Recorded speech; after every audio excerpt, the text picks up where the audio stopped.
What do we got lined up for these guys today, Phil? So we're going to talk a little bit about programming, especially when it comes down to mixed martial arts. I know that this has been a big misconception, especially in the world of combat sports. And this is primarily the best. Most of the questions I get is primarily based off of programming and periodization methods for MMA-based athletes, right? Mm-hmm. So with that being said, I want to dip a little bit into that and the circumstances that will hinder, or I should say alter, the methods that you actually use. Now, with that being said, you have to understand the circumstances like we talked about before. Now, each athlete and each coach and each gym, whatever you may have, especially with me with American Top Team, I have 85 fighters right now, and that's no lie. And we have roughly about 150 fighters in the gym, professional fighters at the highest level. So methods have to be changed and altered to match the demands and the situation that I have there. Otherwise, we're just trying to do what we're trying to do and fit, fit a square peg in a round hole. And we just can't do that, right? So we have to make sure that we're consciously putting it together so that it'll work to the best of its abilities, right? Sure. In my opinion, now you can attest to this. If not, let me know. But there's two methods that are highly effective, right? In my years of training fighters, where I see weekly undulation or step loading, and then the conjugate concurrent model. And I feel like those two have been tremendously effective and efficient when it comes to all MMA fighters. Now, obviously, there's going to be some differences between the pro fighters and the average regional scene fighters and even just the amateurs, right? There's totally different sides to that. But for me, at the highest level, right, with the pro fighters, I have to make sure that I'm working a conjugate concurrent model, right? And that's because a lot of the times my guys and girls don't come in to camp until it's time for them to fight. Now, they are training year round, but I don't see them at American Top Team most of the time. Dustin Poirier doesn't live in Florida anymore. Joanna Jedrzejczyk is in Poland. The only ones that are truly there, I can actually have maybe some sort of, I guess, program to where it's a phase by phased out, perspective. That's very small percentage, right? So in my opinion, also long-term block periodization is outdated, right? And ultimately it leads to detraining, if not programmed in the essence of potentiation and adaptive decay. Mm-hmm. Okay. So if you're not able to understand when the adaptations or the stimulus adaptations that are going to be detrained or decay, then you're not going to be able to fully perform at the highest peak when the time comes. Okay. So I run a conjugate model. It's a 3-day-a-week microcycle with a 3-week pendulum wave to enhance readiness throughout the entire year. Okay. The aerobic systems also are concurrently trained throughout each week to optimize readiness and to balance out the strength adaptations along with the skills work, right? So if I'm doing some sort of, and I can get into detail on it a little bit later, but if I'm doing something that's going to be highly max effort, right? Obviously, max effort is going to be 3 to 6 seconds, maybe 4 at the most. So my aerobic work is going to match the time under tension of the weight training. So I'm not throwing the organism in 2 different directions. Mm-hmm. Okay. Now, for me, the key points to training is obviously you want to make sure the main lift should have high transfer to the sport, right? We want the variations of the exercises, the main lifts, to have high variance so that it can truly transfer over into the sport. And that's what our specificity comes from. From our perspective, we're not going to have them go and throw weighted punches and kicks.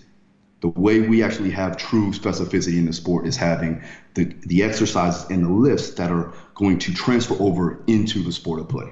Does that make sense? It does. And I imagine you would use this as well. There's kind of a spectrum of dynamic correspondence on which each of your major lifts fits somewhere on that spectrum, where some lifts have a higher degree of transfer and transmutation into movements and the demands of the sport, whereas others will have more of a broad or a general degree of specificity. So yeah, that absolutely resonates with me. And for me, primarily the main lifts along with the special exercises will be along that pendulum of, when it comes down to correspondence, it'll be far away, right? Special exercises are going to help the main lift. The main lift is going to help the sport. Absolutely. That makes sense, right? It does. So special exercises, like I said, should be integrated to help the progress of the biomotor abilities of the athlete and to increase the abilities of the main lift, right? To increase your strength, right? Accessory exercises, however, should center around the weak points in the body, right? So we're picking accessories after we look at the main lift, the breakdown in muscle, and the breakdown of the let's say the special exercises. What is not firing correctly? What do we see is lacking, right? And that's when you can start to program your accessories around that. Maybe hamstrings, any posterior chain, upper back, neck, whatever the case may be, core, so on and so forth, right? And sorry, Phil, if I may. The accessory work, I guess we can borrow a lot from the powerlifting community and use the accessory work to target things like leaks in tension and stability and things like that, as well as contractile breakdown. Yeah, so yeah, exactly. So if the movement isn't efficient in some sort of way, let's say if their breakdown is if they're doing a squat and their breakdown, they're falling forward. Obviously, we need to work a little bit of lower back. We need to make sure that their upper and mid back are strong and stable. And that's probably something there. Also could be a mobility issue. So we have to make sure we're taking that into account. So you have to have a coach's eye to actually see breakdown. And then from there, you can correlate the accessories to match what's going on. Absolutely. Okay, so and I hit this really with high frequency and volume in order to increase that performance, primarily to, and this could be done obviously after the main lift and the supplemental lift if you have time. If not, they could do it as cleanup work either on the third day, and I'll get into that too as well, or on an opposite day, especially if they're off camp. Right, they're in camp. Obviously, we have to decay fatigue. We have to worry about recovery, things like that. But with off camp, when they're not truly 8 weeks out and under, we can work on those weak points. We can get them stronger structurally so that they can get ready for camp, for the skills and tactical and technical training, and also get their body ready for physical preparation, getting closer to the fight. Okay, and the single joint exercises with high volumes are around 100 to 200 reps. I do a shit ton, right? Very light load every other day to enhance tissue strength, and it's also for restoration, right? So for me, I'll use, we do valve slide, hamstring sliders. So they'll lay supine. We'll do up to 100 hamstring sliders a day, or every other day, I should say, right?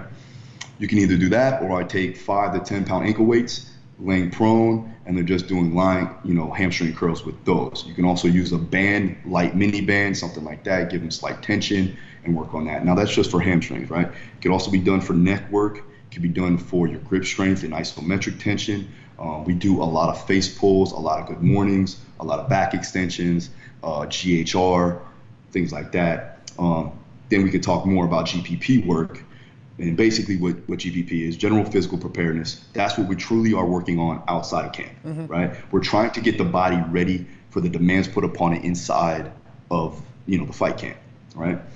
The great thing about that is once you can develop that base of aerobic capacity and strength, everything else can be skyrocketed, right? So, they always say, Louis Simmons says this a lot, man. It's like, how tall is a pyramid? As wide as its base, correct? So if we can build that base as wide as possible, pyramid could be taller than skyscrapers, right?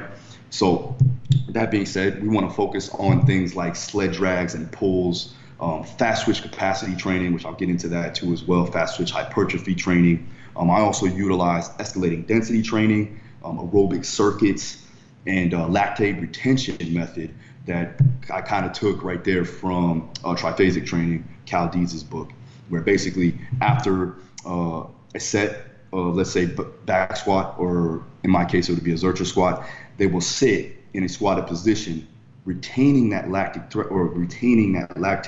so it accumulates through the legs so that the body can get used to it in time, right? So you're increasing that ability to buffer lactate. Okay, so you would be staying in the bottom position of a squat. Am I hearing that correctly? Yeah, so no weight, no load. You rack the weight, you get off, and you just stay in a low squatted position. Do this for about 30 seconds for your active recovery. Wait another 30 seconds and then go do your set again. Okay. Right? Yeah, I've seen something and you similar. would usually, what did you say that was called? Lactate retention? Lactate retention. Cool. You would do this to gain a true adaptation, you need to do this for at least 2 to 3 weeks. So make sure you program that accordingly. I wouldn't do this inside of camp, right? If you're 6 weeks out, I would not do this. Anything higher than that, you can get away with it.